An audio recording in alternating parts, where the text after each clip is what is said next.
Call to order of the Bartlett Economic Development Commission for the month of December 9th, 2013. May we have a roll call? Jerry Cabasso. Here. Cecilia Green. Here. Donna Weir. Here. Robert Perry. Here. Nayan Mehta. Jim Russell. Here. Jeff Petro.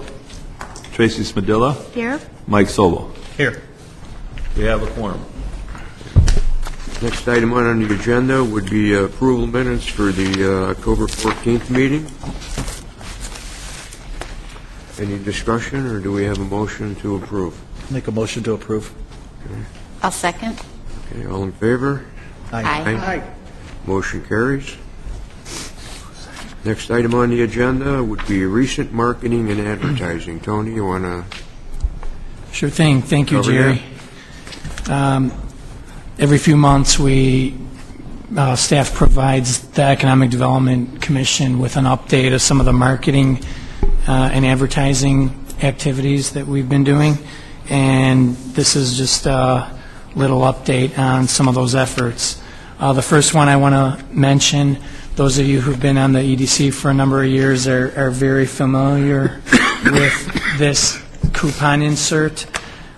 This came about as an Economic Development Commission initiative back in 2009. We had been brainstorming at that point in time of various ways to assist some of the struggling businesses throughout the community. As a lot of you know, one of the first things that a lot of businesses have to cut is their marketing money. And so actually we did it before the winter 2009. We did it in the fall and then another one during the winter. So we offer this opportunity to all Bartlett-based businesses to place a coupon in this newsletter. This is the 5th year that this has been offered. We offer it via email to various businesses and also through an email blast, actually a couple of email blasts that were done in partnership with the Chamber of Commerce. So a lot of the businesses that are in here this year are Chamber members. So this month, 42 businesses have placed coupons in the Bartlett letter, including longtime stalwart Banbury Fair. They've participated every single time, and there's no formal count of who gets the most of these and who doesn't. I do speak to many businesses throughout the village on a pretty regular basis, and typically we'll ask them, how many of them did you get back? And Banbury Fair is always in the 100 range, 95, 105, 120. They probably average about 100 of them, so we're really happy with that.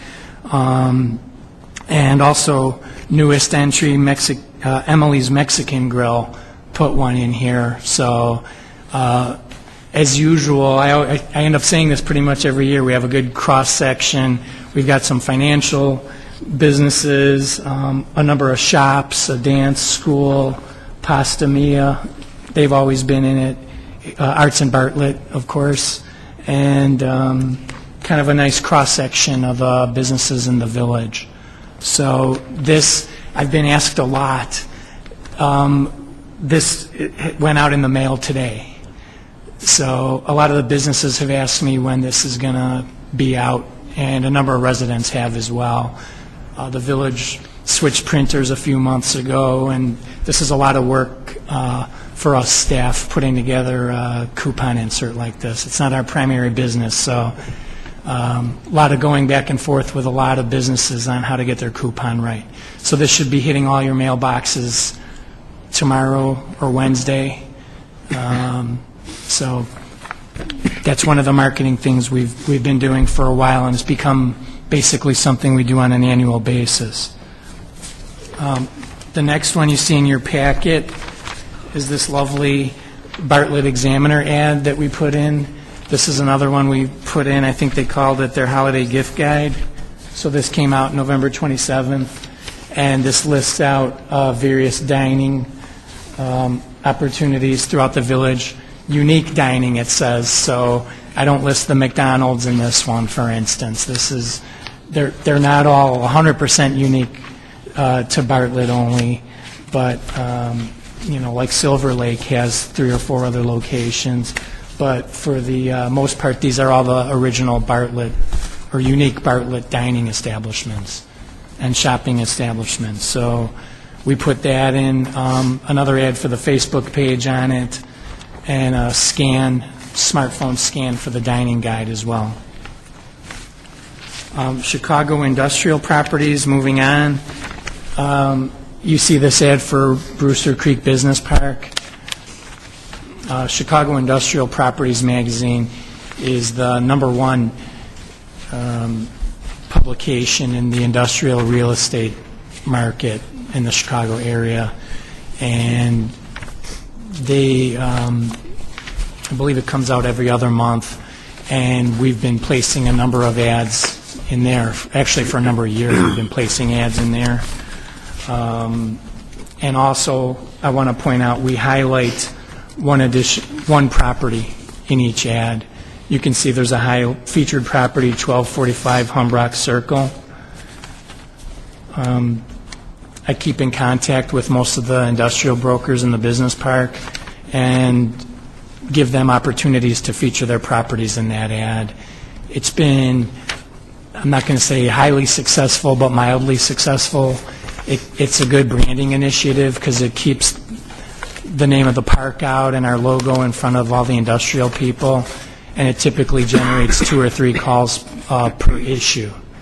And this one actually generated 2 calls on condo units. So if it can fill any unit ever, it's well worth what we spend on that. Moving on, the Discover Bartlett page. We're up over 2,000 likes on this page, and 12 posts were made in October, and another 15 were made in November. Forever After Antiques and Collectibles has agreed to post a coupon offer on the page this month, and it's been posted on there.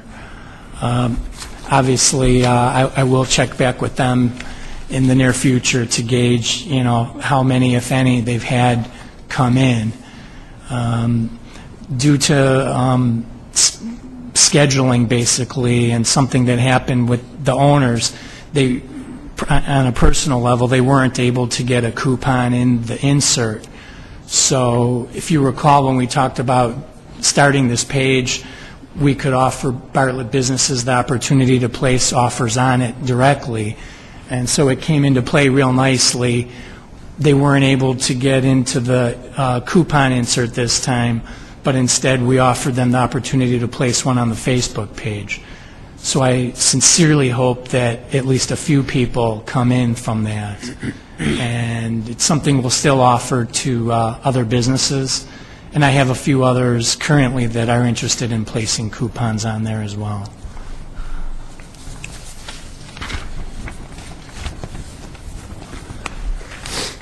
The Google City Challenge. I'll explain to you what this is. The mayor, Mayor Wallace, signed the village up for Google's City Challenge. It's called To Get Your Business Online. This program allows small businesses to create a basic website for free, provides a template, and according to them, takes about 1 hour to create a website.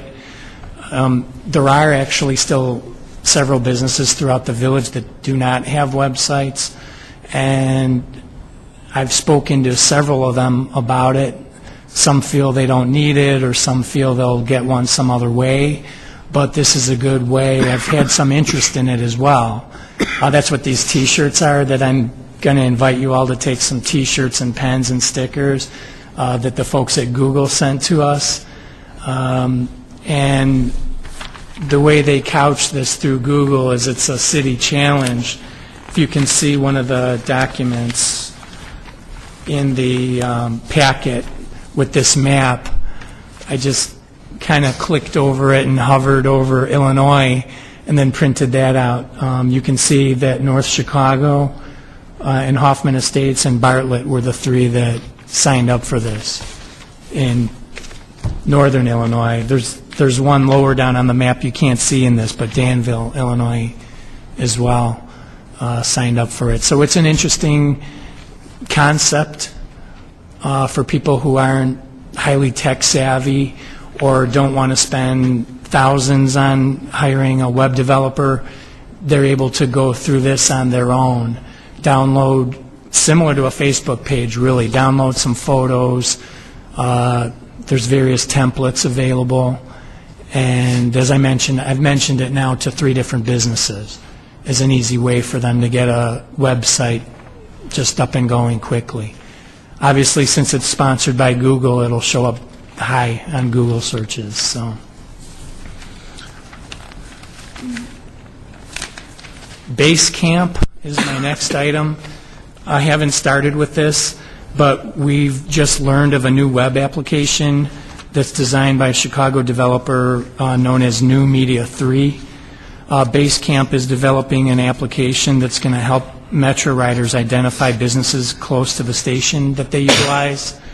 And this ties in well to what the EDC went over from June through October.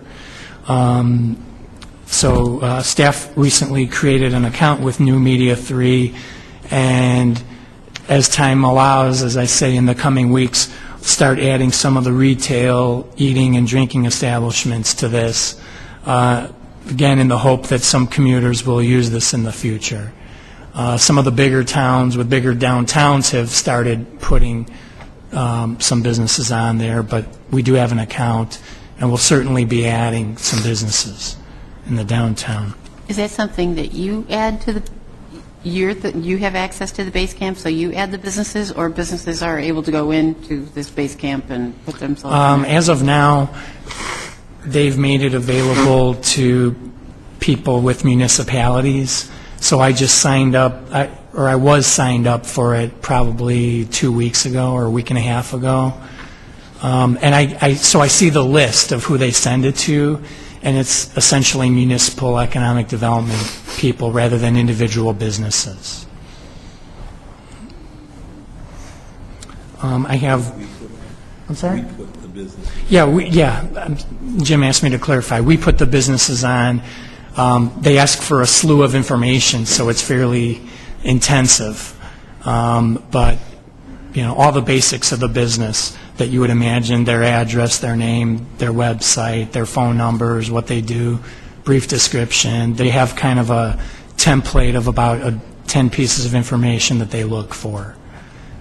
So that's something we'll start sending over to them. It's really, to clarify, it's meant for more like retail and eating and drinking establishments rather than you know, necessarily all the service providers in the downtown. And this has been communicated to the local businesses that you're adding them to the Basecamp account? Or the Basecamp it hasn't been added yet. Or, I'm sorry, they haven't been notified yet. This is something we were just invited to join and took them up on it. So we can download this app now, Basecamp? It's a work in progress from what I can gather. But you said But they're Tony using has it now in Chicago, so... No, it's a Chicago-based web developer. Only a few, there's maybe only 3 or 4 towns signed up for it at this point. And Tony has to add, Yeah. has to add them. Yeah, I know. Yeah, they sent it, Commuters should a... download the app. Oh, They sent the invitation to Gaby, who does the newsletter, and then she forwarded it to me, so I created an account. So I guess my question is Basecamp up and running anywhere at this point? Honestly, I don't know. We get updates saying that, you know, information is needed, and it's being created, basically. Mm-hmm. Yeah. Other enhancements in future, we haven't done this for a while, and it's definitely time to work on the economic development section. I don't think it ever even says of the village website, including the subsections on Brewster Creek Business Park and downtown Bartlett will be updated, and we'll bring some of the proposed updates here as they're being done. The dining guide is usually updated every year at this point, and it will be what happens, and I always tell the EDC this, as soon as we update it, somebody closes, or there's somebody in the works that's opening, and we're waiting for them to open. So at this point, it should be updated in early 2014, when 2 restaurants in the pipeline open in the near future. Tokyo Steakhouse at the site of the former Nest Cafe, and a restaurant just a few doors down from here that's in the works called The Still at the former site of Massey's Pizza. So those will be added to we'll bring a new updated dining guide soon. Also, the 2 video gaming operations, Stella's Place and Betty's Bistro, will be added as well, since light food and drinks will be offered. What is this still like? Is that like a pub or what? Seems more like a pub, hybrid family restaurant and pub. They state their specialty is roasted chicken. It's going to be kind of a chicken and burger, pizza, rib type of place. When is that scheduled to be open? Do you know? I'm sorry? Do you know when that's scheduled to be open? I don't think they have a scheduled date at this point. They're still working out a few kinks in the building and their signage. They would like to be open sooner rather than later. They're going through a sign plan amendment because what the sign they want doesn't match the sign plan for that shopping center. So they have an old sign plan that they probably put in place 20 years ago. So they're going to put a new sign, they're going to take the sign plan, that's actually 2 buildings. Mm-hmm. The one on the south end that Mr. Kruger owns, they want to get a sign plan that matches that. Their sign plan that they have doesn't allow them to do what they want to do.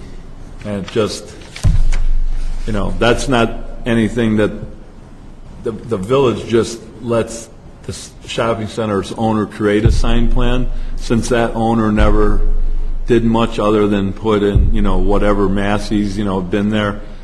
Those people all stuck with it. The new owner, the guys that own that restaurant are also the new owners of that building. Oh. So then they're creating a sign plan that's more modern, I should say. And so it's a formality, but it needs to be done so then they can get the sign they want. So, but they've applied for that, and they've applied for their building permits, and most of the build out is going on inside. It's drywall. The restaurant parts, the equipment probably needs some cleaning. I think it's good equipment, just needs to be cleaned, I think. So yeah, I would think they'll be open next. I hope so. I don't know if maybe they're going to buy new stuff. Who knows? So, but that's one thing I do know, they are doing a sign plan amendment. So Tokyo Steakhouse was originally slated to be open by Christmas. Is it on schedule? Or? That is still what they're aiming for as of now. And We going to be able to get any feedback on that coupon campaign, how successful it might have been, and any Do you mean feedback this- we can discuss at January, February meeting? Oh, you mean, okay, the Bartlett one in past Bartlett, years? They've always, the businesses I've spoken with have all been appreciative of it, honestly. Some of them have said even that they got 1 or 2 new customers out of it. They were happy with that. We don't charge them anything. So it's been nothing but positive feedback from the ones that participate. Do you normally canvass all of them to ask them questions, or just how do you go about gathering any information, any data? It's typically as I speak with them throughout the year. I mean, if Banbury Fair is a good example. A lot of the restaurants in here, I speak to basically every restaurant on a real regular basis and ask them. Could you do I would assume that you have all of their email addresses, correct? These are all, Because they these do it have all by been email. emailed, yeah. So could you do like a Survey Monkey or something like that? I mean, it doesn't cost you anything to put it together, and you can send it out and kind of put it, an inference that, if we'd like to continue doing this, we'd like to know if, if it's successful, if it works for you, kind of a thing. I mean, SurveyMonkey's free. Absolutely. These, the minimum date to participate is through the end of January. A lot of them made it for longer. So maybe that would be something, maybe not too long after the end of January that you'd want to do before people forget about it. So that'd be something we can probably do in February.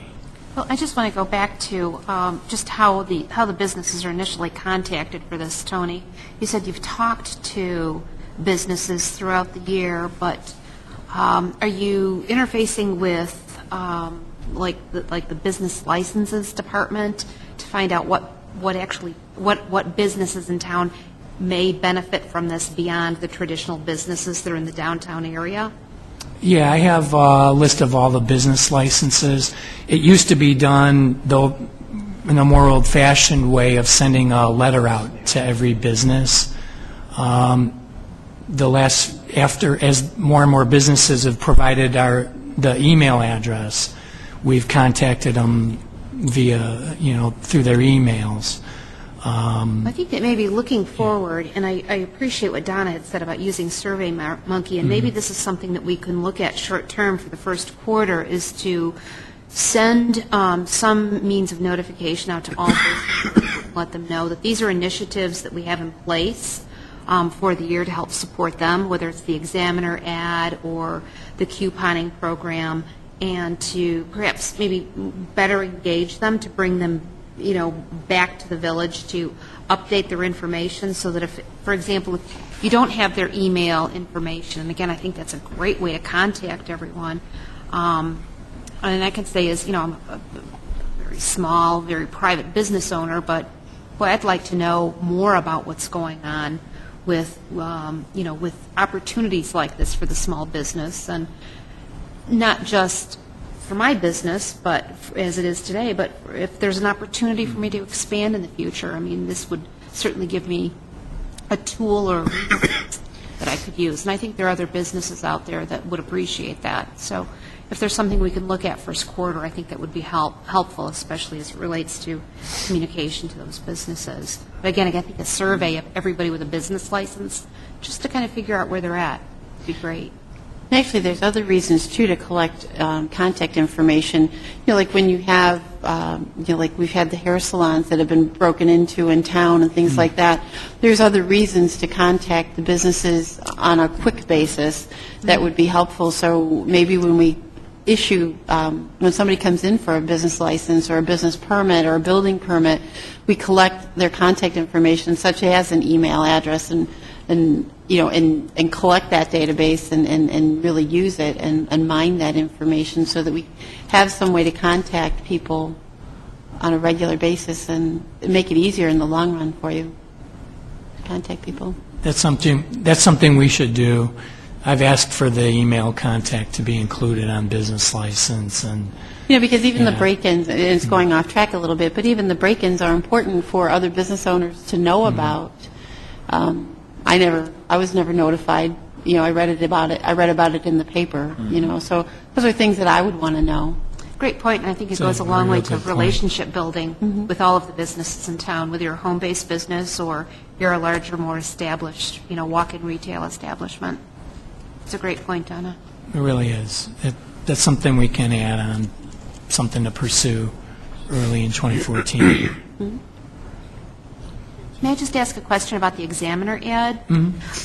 Is that being circulated only to the Bartlett subscriber list, or is that particular ad about Discover Bartlett, is that going to the entire Examiner circulation? It's my understanding that this was a Bartlett-only gift guide. I don't know this because I have never asked, but I would assume that the other towns have a similar insert in there. I have businesses in 2 different towns that the Examiner covers. I got the guide, like the gift guide for Bartlett, but I didn't get one for Bloomingdale. Okay. So I don't know if Bloomingdale. I don't think Bloomingdale does one. But, it was a request that I got from the examiner. It wasn't something that originated from the chamber. I think the chamber coordinates it and requests the gift guide or suggests the gift guide, but I don't think it's solicited just to chamber members. So I don't know how they get their mailing list. We've purchased ads before that have circulated through the various publications, but not on, this one is more participating through the Chamber of Commerce, with them putting together that insert. But back in the days when we did more extensive advertising, downtown TIF money used for advertising, we would have the similar ads throughout other examiner publications. Something we can look at doing again. Maybe I'm confused. I mean, I'm looking at the examiner ad, and I thought this was a village-sponsored ad. The This one examiner is, ad? yes. So that's not pertinent to the Chamber of Commerce. No, it was part, the whole insert was like an 8-page color ad insert. Yeah. This was a full-page ad that we took out in that, I think they call it the holiday gift guide. It's a bigger insert Yeah. than the examiner. So, Yeah. this insert. particular That's just page our went page. to Right. all of the examiner subscribers. This I think went the 5 towns they in serve. Bartlett, yeah, this to the Bartlett Examiner. Okay, so it was this page was only in the Bartlett Yeah. Examiner.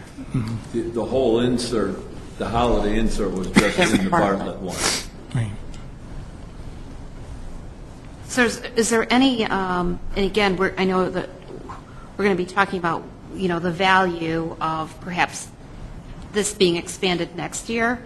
Is there discussion with the examiner for that type of advertising? And are we able to measure what the results are with this kind of advertising for the advertising dollar?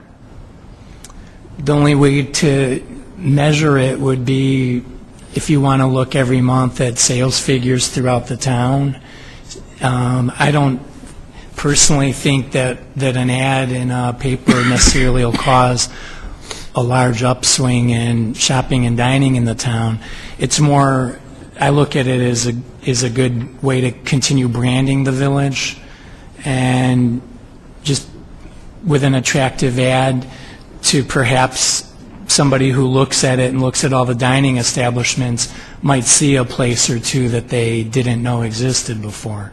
I think that's the goal for it. A lot of people will say, you'll hear a lot of people say there's nowhere to eat in town.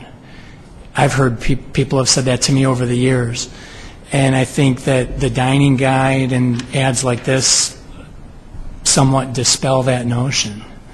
So there's no way to measure if more people ate at Two Toots because of this ad. I would say I wouldn't know. Sure, and I agree with you, Tony. I think it's great to just underscore, the value of the establishments that Bartlett residents have. But I guess my question is an expanded circulation prudent to attract residents in other communities? If this is part of the examiner advertising campaign. That would be nice. It's just a question of budget. That's exactly why I asked the earlier question, is can we kind of figure out what the value is to these businesses? Again, we're not going to look at their P&L statements for, the weeks afterwards, but I think, again, going back to some sort of surveys to determine whether or not these businesses are actually realizing some measure of uptick in their business as a result of this advertising. And as we've stated in the previous months, I think it's important that we expand our advertising and our marketing beyond Bartlett and look into those collar communities that may want to come into downtown Bartlett or the Bartlett area for dining and shopping. That's a good idea. I can't remember off the top of my head all the communities that the Examiner covers, but we've done that before. I know we've gone into Carroll Stream. I want to say Hanover Park and Streamwood. And That's how you do the Facebook. The Facebook is targeted like that, too. right. The Facebook Jim's mentioning, is another one that we use to try to expand beyond the borders of Bartlett to help attract some future customers.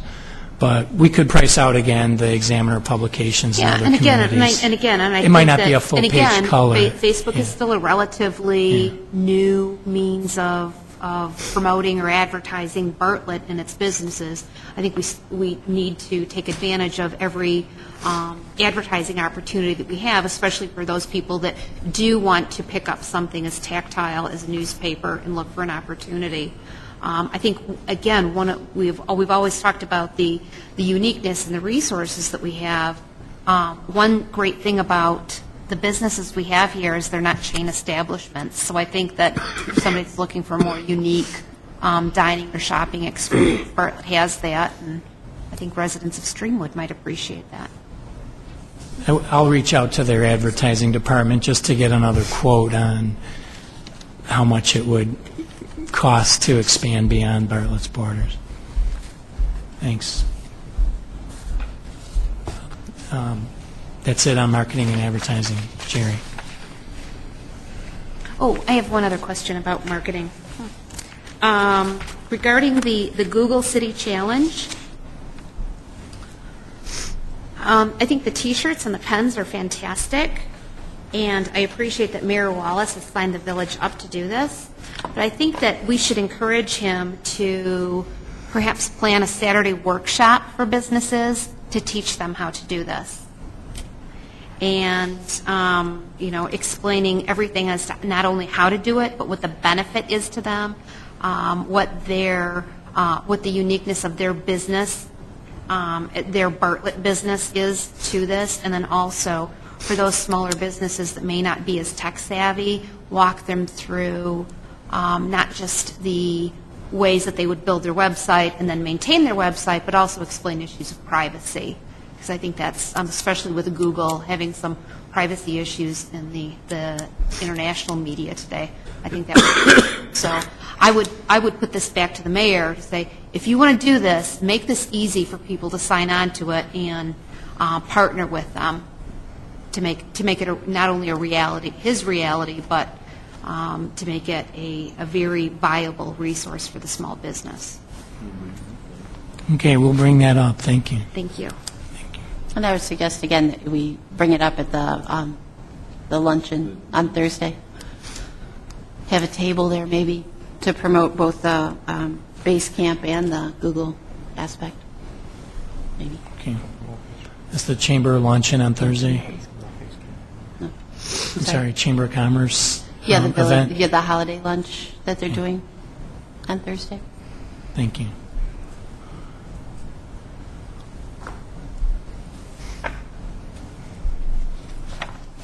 Okay, next item on the agenda will be the update on the downtown enhancement recommendations that the board recently made. Okay, Jerry. Commission recently made to the board. Yeah, staff put together a 501-page report that went to the Village Board Committee of the Whole last week. It was comprised of all the meeting minutes from June through October from the EDC, as well as various documents that you recall looking at, like the original TIF document and some of the downtown studies. The board reviewed it for the first time a week ago, last Tuesday, and what they did wisely, rather than trying to tackle that whole thing in one night, was reviewed. I believe there were 9 short-term goals, and went through those and essentially discussed what steps could be taken to accomplish some of these short-term goals, and they gave us staff people some direction on pursuing some of these. So I've already been researching some of those 9 items to move forward on them. As of now, we won't know yet, but until tomorrow. But as of now, it's not the next The medium-term steps aren't scheduled for next Tuesday's board meeting, but for the first one in January. So they're going to be going through, again, all the medium-term steps. One of them included a recommendation for tax increment financing, and as you are all aware, there were a lot of recommendations that take a lot of consideration and discussion and a lot of funding as well to accomplish these. So that's the status of that recommendation for now. It's very high on the list of priorities for the village board at this time. Any questions about the status of this? Well, myself, I was pleasantly surprised that they even took us seriously. It was taken very seriously. Not surprised. The biggest thing I think is that they want to get through reading all the minutes, because they were, when I presented it, I said there's a lot in the minutes that you can absorb and take in by what the people that commented at the various meetings and spoke about. And so they want to, as Tony said, they're taking very serious. They want to get through, absorb all the minutes and see where they're at with the various recommendations. Understand how you got to where you got in making those recommendations. So. Well, I thought it was well received. Yeah, I thought they so. They seemed supportive of at least 7 or 8 of the 9 ones. Yeah. No, I agree with you. I myself, I felt like I really wasn't wasting my time for 4 months. Yeah, they really, they came out and they looked at it and seemed to be like they liked the short-term recommendations. It's a long list, but it's very, people were questioning whether it was too many, but it's a very thoughtful list, and, came as a result of either commissioners or the public or businesses or property owners recommending things. So, obviously it's a large list, but it's well thought out, and Bob and Cecilia are correct. It was well received. Plus, there wasn't a lot of money involved in doing most of them items, too. Yeah, the short-term one was like little signs for parking and sandwich board signs and things like that. That's why they're short-term and they're more easily accomplished.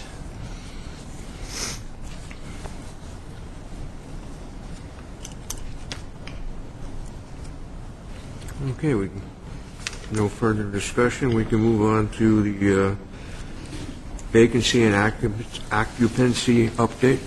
I know. Thank you. Let me flip to my vacancy list. This gets updated on a regular basis as I periodically report to the Economic Development Commission. This time, rather than walk you through this database list, I'll point out some of the properties that I've put in your packets as attachments. You all remember there was a gas station for many years on Lake Street and North Bartlett Road, 555 West Lake, closed down earlier this year, went through the too often process of foreclosure, and you can see by the listing that the bank has recently taken possession of this, and that's good news. I always say when a property is going through that, for instance, like Lucky Jack's building, if and when the bank takes possession of it, then they can take the steps to dispose of it or sell it, basically. Same thing the Nest Cafe went through for 2 years. So this gas station is now bank-owned. I've already had discussions with one potential business on it, and just wanted to mention that. You can see the asking price there, $410,000, and you can think what you will about that asking price on that. So that might be available for a while. The next one is this 151 South Oak. That one's been available for lease for a while. This is right behind JC Mexican Restaurant. So you can see they've had a sign in the window for a while, I believe, but now they finally have a listing sheet with an asking price, $375,000 for the building, or $16 per square foot for leasing. Moving on to the, I hope I have in the same order you do, for the Cole Real Estate one with Dominic's. That sheet I have, you can see their most recent marketing sheet doesn't even have the Dominic's available, but as you're all aware, it's being marketed by by their corporate office, and their leasing agents working on it. Cole Real Estate's working on it. I'm working on it, calling various grocers to gauge their interest. And so that's an upcoming vacancy. As of today, it's not vacant, but as of next EDC meeting will be. So that's one of the biggest ones to tackle as of now. This little building, the Norwood building, that's the first vacancy that's been in there for a number of years. Small, well, Jim's saying since it's been built. I've been with the village 9 years, and there hasn't been a vacancy there since I've worked here. So there's a 2,079 square foot office, asking 14, triple net. So just meaning that they tack on the CAM and taxes to the tenant on that. And last but not least, I've got the layout here of Brewster Creek Center, and you can see they have listed the Walgreens spaces available. One of the popular questions I get emails and calls on is what's being built at the corner there in front of the Walgreens. And as you all know, that's another Walgreens. So that's the good news, is that we're getting a nice new drive-through ultra-modern Walgreens on that corner. And thus it will leave the 13,000 square foot vacancy right behind it. Stearns and 59 is the busiest corner in the village, so that should be more attractive to possible businesses to take that space. And are there any questions about any of these vacancies or any others in the village? The target date for Walgreens to be completed?